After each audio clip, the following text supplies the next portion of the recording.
ఎంత ఉన్న నీది కాదంటూ వెంట నీతో ఏది రాదంటూ పుట్టుక సావుకు నడుమా ఆడే ఆట బొమ్మలమంటూ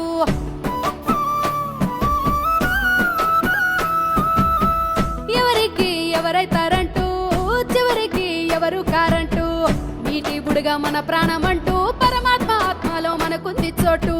పంచభూతాల అధిపతి పరమశివుడేమో మన గతి భూమండల నేలే భూపతి పిలిచిన పలుకును పశుపతి కాలాన్నే మించిన వాడు కైలాస కొండల్లో కొలువున్నాడు భోలా శంకరుడే